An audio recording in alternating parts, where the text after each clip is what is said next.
Isang mapagpalang umaga sa ating lahat, mga kaibigan at mga kapatid. Happy Sabbath sa atin lahat. Purihin ng Panginoon sa loob ng isang linggo, tayo ay ginabayan, tayo ay inangatan, tayo ay patuloy na sinamahan sa bawat pag-aaral natin ng salita ng Diyos. Bawat umaga, sa lahat ng mga kapatiran natin na patuloy ang pangangaral ng mga online ministry ng mga sinasagawa sa ang dako man ng mundo. So, happy Sabbath sa atin pong lahat. Happy Sabbath kay Sister Susan Husayan from Antipolo. Kasama na rin ang kanya pong mga kasamahan sa kanila pong tahanan. So, sa umagang ito, ang paksang atin pong pag-aaralan ay patungkol sa ang kaligtasan. Ano po? Kailangan ng tao ang kaligtasan. Kailangan nga ba natin ang kaligtasan, mga kapatid? So, ito po yung paksang pag-aaralan natin sa araw ng Sabat po na ito. Pero bago po iyon, tayo po ay manalangin. Panginoon Diyos, samahan niyo po kami sa amin pong pag-aaral ng paksa pong ito patungkol po sa pangangailangan namin ng kaligtasan. Ang inyo pong banal na presensya, ang siya pong sumaamin. Inyo po kaming bigyan ng sapat na pangunawa na amin pong maunawaan ang amin pong mga mapapakinggan sa umaga pong ito. Ito po ay maging blessing sa bawat isa sa amin. Sa pangalan ni Jesus. Amen. Ayan, so binabati ko din ang ating kapatiran, isa sa mga masugid nating taga-subaybay sa ating morning devotional, Sister Joby Fabico Dalit. Good morning din kapatid and happy Sabbath din. So ayan, may mga nagme-message pero hindi natin makikita. Good morning sa ating lahat. So ang paksang ating pong pag-aaralan ay patungkol sa kaligtasan ng tao. Patungkol sa atin pong kaligtasan. So bakit kailangan ng kaligtasan ng bawat tao? Alam nyo, ang kaligtasan ay pagliligtas sa tao mula sa mga espiritual na bunga ng kasalanan, lalo na ng pagkatubos mula sa kasalanan at walang hanggang kapahamakan sa pamamagitan ng pagtubos ni Kristo Jesus. Ang kaligtasan ang kailangan ng bawat puso ng tao. Kaya nga, di ba? No, ayan, so good morning kay Princess Nicole Asopardo. Good morning din kay Sister Shamer Pining. Ang kaligtasan po pala, mga kaibigan at mga kapatid, ito yung kailangan ng bawat puso ng tao. No, bakit? No? Kung ating mababasa sa aklat ng Roma, no? Roma 3:23, no? Yamang ang lahat ay nagkasala at hindi nakaabot sa kaluwalhatian ng Diyos. Kayo, tatanungin ko, kayo ba ay hindi nagkasala? Ako ba ay hindi nagkasala? Nagkasala tayong lahat, mga kapatid. Lahat ay nagkasala at hindi nakaabot sa kaluwalhatian ng Diyos. So meaning, ang kaligtasan ito, no? Ang kaligtasan ito na inaalok ng ating Panginoong Diyos ay para sa iyo, para sa akin, para sa ating lahat, para sa lahat. Sapagkat ang lahat ay nagkasala at hindi nakaabot sa kaluwalhatian ng ating Panginoong Diyos. Amen. Tayo po ba'y naniniwala na ang kaligtasan ay para sa ating lahat? No? Sapagkat lahat tayo ay nagkasala, mga kapatid. Ngunit, sa pangalan nino maaaring magkaroon ng kaligtasan, mga kapatid? Sa pangalan nino tayo magkakaroon ng kaligtasan, mga kapatid? No? Nais kong basahin sa inyo sa aklat ng mga gawa 4:12.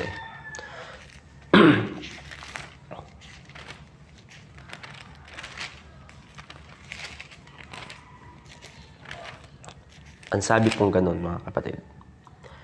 Walang kaligtasan, no? Ang tanong kanina, kaninong pangalan tayo magkakaroon ng kaligtasan? Mga Gawa 4:12. Walang kaligtasan sa kanino paman sapagkat walang ibang pangalan. Walang ibang pangalan sa ilalim ng langit na ibinigay sa mga tao na ating ikaliligtas. No? Sundan po natin yung ating mga talata na binabasa, mga kapatid, upang matutunan po natin. Good morning kay Sister Annabel Docosin at kay Brother Jano Humuno. Good morning din kay Brother Gini Hosayan. So, ayan, patuloy po tayong sumubaybay sa atin pong pag-aaral ngayong umaga sapagkat napakaganda po nito. So, anong sabi ko kanina? Sa 4:12 ng mga aklat ng mga gawa, walang kaligtasan sa kanino paman sapagkat walang ibang pangalan sa ilalim ng langit na ibinigay sa mga tao na ating ikaliligtas. Tingnan din po natin sa aklat pa rin ng mga gawa, ang chapter 10.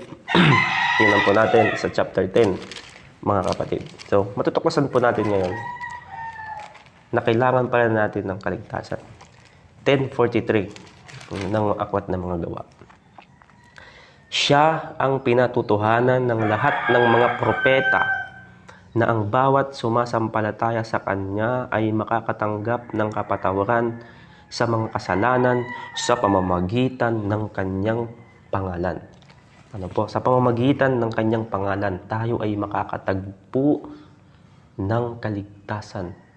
At saka ang sabi pa kanina, walang ibang pangalan sa ilalim ng langit na siyang ikaliligtas ng bawat isa sa atin.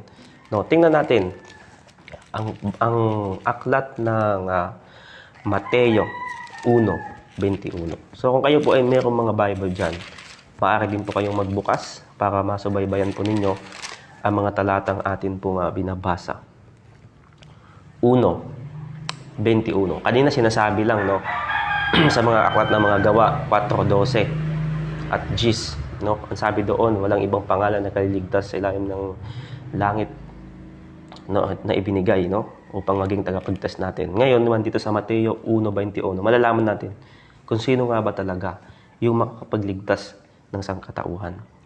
1:21 ng aklat ng Mateo. Siya'y manganganak ng isang lalaki at ang pangalang itatawag mo sa kanya ay Jesus, sapagkat ililigtas niya ang kanyang bayan sa kanilang mga kasalanan. Nakita nyo? Nakita nyo, mga kaibigan, mga kapatid, ang binabanggit na pangalan na siyang makakapagligtas sa sangkatauhan para sa ating mga kasalanan, walang iba kundi ang ating Panginoong Jesus. No? Malinaw na ang pangalang itatawag sa kanya ay Jesus. No? Hindi pa siya pinapanganak. Sapagkat ililigtas niya ang kanyang bayan sa kanilang mga kasalanan. So, natuklasan natin ng ating Panginoong Jesus ang siyang makakapagligtas sa bawat isa sa atin, mga kapatid. Ano ba ang kalagayan ng tao? Bakit kailangan nating iligtas? Ano ba ang kalagayan natin? Ano ba ang kalagayan mo? Kung bakit kailangan natin ng kaligtasan, mga kapatid. Kung babasahin natin ang aklat ng mga awit, no? Ang aklat ng mga awit ay makikita natin na tayo ay ipinanganak sa pagkakasala. Awit 51 verse 5. Nasusundan niyo po ba? Meron po ba kayong mga banal na kasulatan dyan sa inyo pong mga bahay? 51 verse 5, ganito pong pagkakasabi. Narito, ako'y ipinanganak sa kasamaan at ipinaglihi ako ng aking ina sa kasalanan. So, ang kasalanan po natin ay minana natin sa ating pang mga naunang mga magulang. Tingnan din po natin ang 58 verse 3. Ang masama ay naliligaw. Mula sa bahay bata, silang nagsasalita ng mga kasinungalingan ay naliligaw mula sa pagkapanganak. Yan yung kalagayan ng tao. Una pa lang po yan. Mayroon po tayong 4 dito na kalagayan ng tao kung bakit kinakailangan natin ng maligtas. Ano po mga kapatid? Sa Isaya. Sa aklat ng Isaya mga kapatid, no? Bababasa po natin. So, naubo po tayo. Ano po? Sapagkat busy po tayo sa ating pong online class. Lagi po tayong puyat. Ayan, sa Isaiah 48, no? Makikita po natin ano ba yung kalagayan ng tao, no?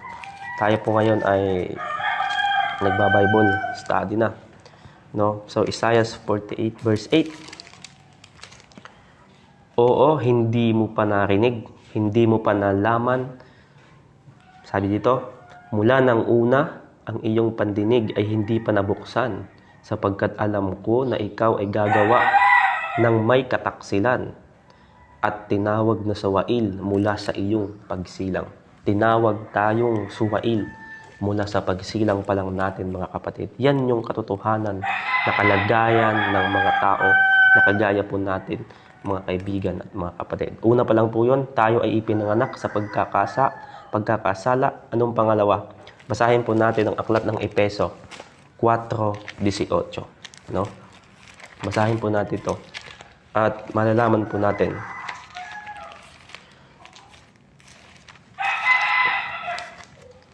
Efeso 4:18 mga kapatid. Ano ang sabi?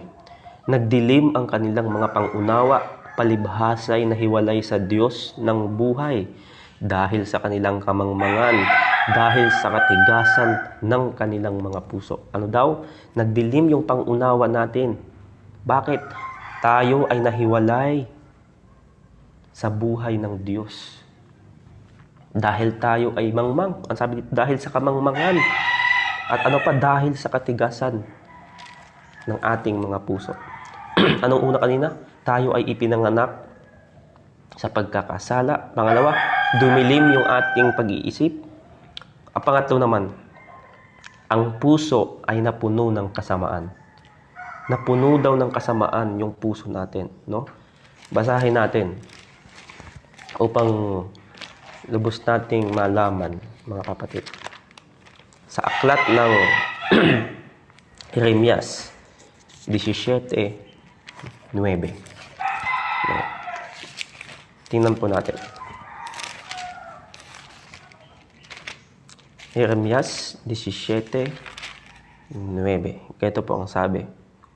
Ang puso ay mandaraya kaysa sa lahat ng bagay at lubhang napakasama. Sinong makakaunawa nito? Ano po mga kapatid? Ang puso ay puno ng kasamaan. Ang tao ay puno ng kasamaan. Ang mga puso, mga kapatid. Pangatlo po yun. Ano yung pang-apat? Siya ay patay sa espiritu. Ang tao daw, ang kalagayan daw ng tao ngayon ay patay ang espiritu. No? Kung mababasa natin sa aklat ng Efeso, mga kapatid. Aklat ng Efeso 2:1. Kayo nooy mga patay sa inyong mga pagsalangsang at mga kasalanan. Patay yung ating pong espiritu. Kaya sa apat po na ito na tayo ay pinanganak sa pagkakasala, dumilim yung ating pag-iisip, yung ating pangunawa, sapagkat tayo ay hiniwalay sa Diyos. Pangatlo, yung puso natin punong-puno ng kasamaan. Pang-apat, tayo ay patay sa espiritu. Kaya kailangan natin ng isang tanging tagapagligtas. Walang iba, kundi ang ating Panginoong Hesukristo. Kaya nga, ano ang kailangan ng tao sa kanyang paghahanap ng kaligtasan?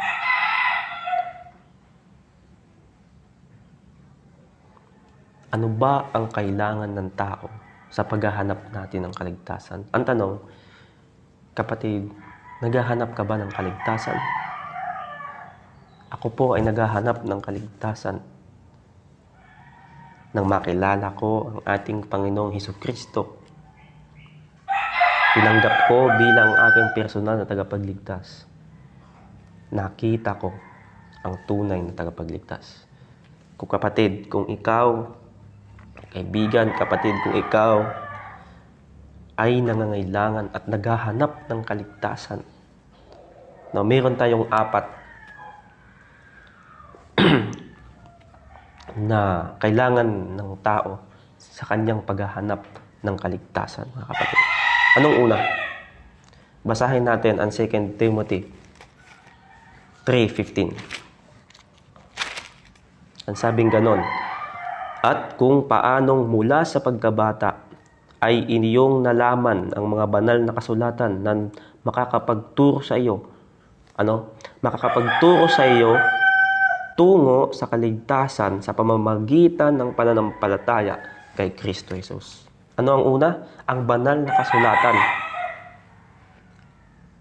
Ang banal na kasulatan ang kailangan nating lahat upang tayo ay magkaroon ng kaligtasan.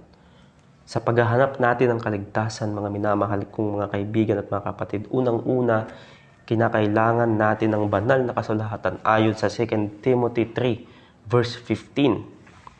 Pangalawa, anong sabi ko kanina nung una? Anong kailangan ng tao? Ang banal na kasulatan. Pangalawa, basahin natin ang Isaiah 45 verse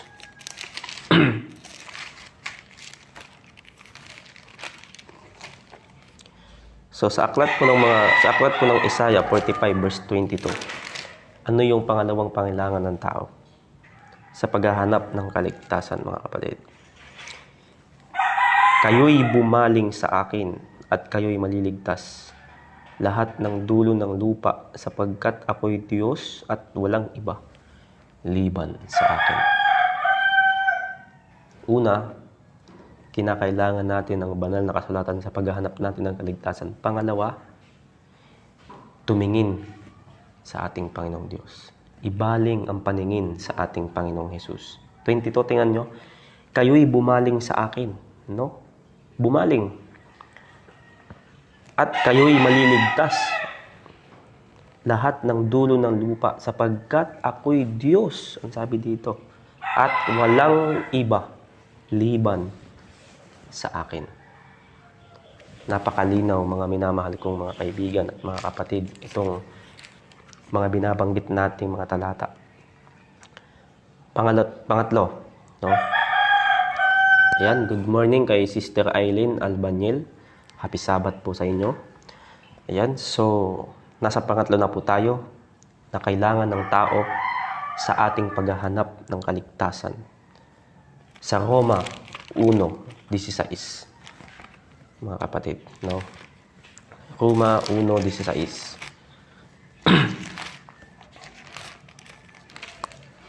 Sa Roma 1:16, ganito po ang sabi, mga kapatid, sapagkat hindi ko ikinahihiya ang ebanghelyo, sapagkat ito ang kapangyarihan ng Diyos para sa kaligtasan ng bawat sumasampalataya, unay sa Hudyo at gayon din sa Griego.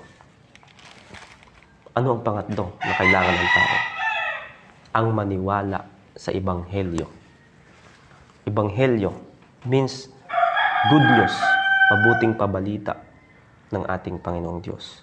Una, kung ikaw ay naghahanap ng kaligtasan, ang kailangan mo ay ito, ang banal na kasulatan ayon sa 2 Timothy chapter 3 verse 15.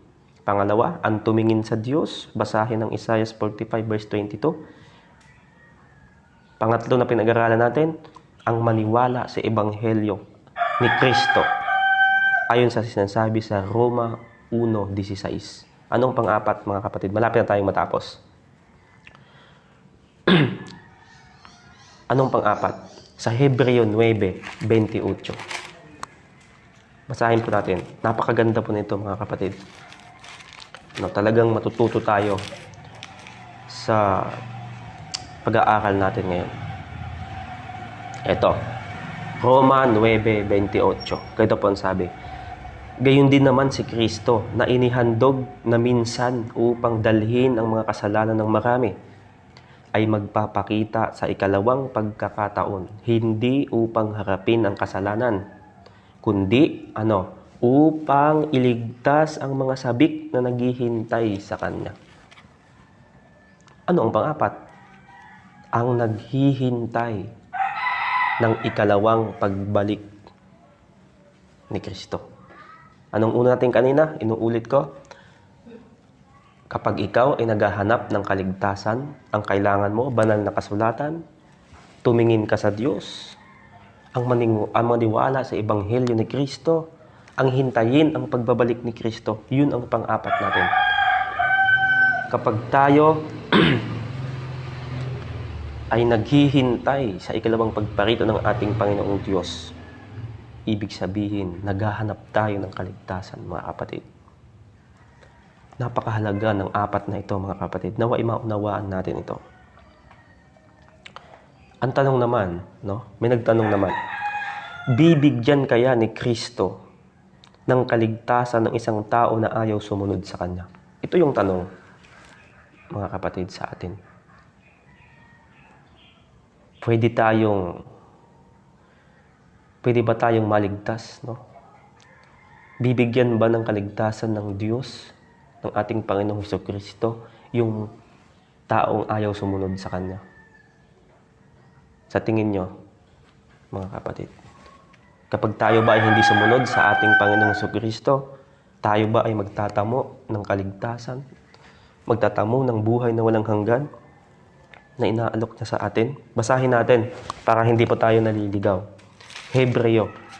Sa aklat ng Hebreo 5:9. Ganito pong sabi. At nang maging sakdal, siya ang naging pinagmulan ng walang hanggang kaligtasan. Sino daw ang pinagmulan ng walang hanggang kaligtasan? Ang ating Panginoong Diyos. Ang ating Panginoong Hesukristo na kayo na pa natin binabanggit, mga kapatid. Pinagmulan ng walang hanggang kaligtasan ng lahat. Lahat daw. Ng lahat. Tingnan natin ang kasunod na sasabihin. Ng lahat ng mga sumusunod sa Kanya. Nasagot na po ba yung tanong? Yung tanong na bibigyan kaya ni Kristo ng kaligtasan ng isang tao na ayaw sumunod sa Kanya? Malinaw naman po sinasabi, mga kapatid, at nang maging sakdal siya, ang naging pinagmulan ng walang hanggang kaligtasan ng lahat ng mga sumusunod sa Kanya. Ano ang pagmumulan ng kaligtasan? Yung lahat ng mga sumusunod sa Kanya. Ngayon, kung hindi ka sumusunod,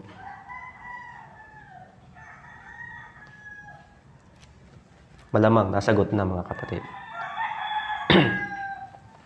Yun ang sinasabi ng ating banal na kasulatan, mga kapatid. Maaari tayong magkaroon ng kaligtasan sa pamamagitan ng pagbibigay ng ating sarili kay Kristo. Dahil dito, siya'y may kakayahang iligtas tayo ng lubos.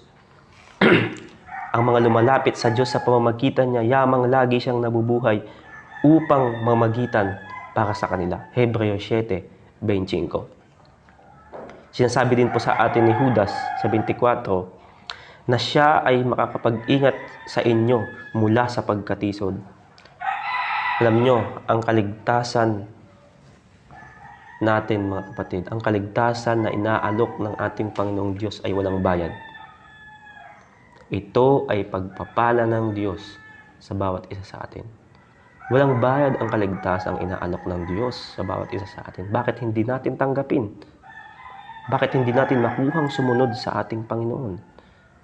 Kaya nga ang sabi sa mga awit 3:8, ang pagliligtas ay sa Panginoon, sumaiyong bayan nawa ang iyong pagpapala. Nasa Panginoon ang pagliligtas, mga kapatid. Ang atin lamang ay sumunod at tanggapin ang inaalok niyang kaligtasan sa bawat isa sa atin. Ang pagtalima na hiniling ng Diyos kay Adan at Eva doon sa halamanan ng Eden ay titingnan niya kung kinaganap ng nalabi ng kanyang bayan na sabi doon sa aklat ng Apokalipsis 12:17, ang mga tumutupad sa mga utos ng Diyos, at ang mga may patutuo ni Jesus. Yun ang nais ng Diyos sa bawat isa sa atin, mga minamahal kong mga kapatid. Sapagkat walang bayad ang inaalok niyang kaligtasan sa bawat tao, sa bawat isa sa atin.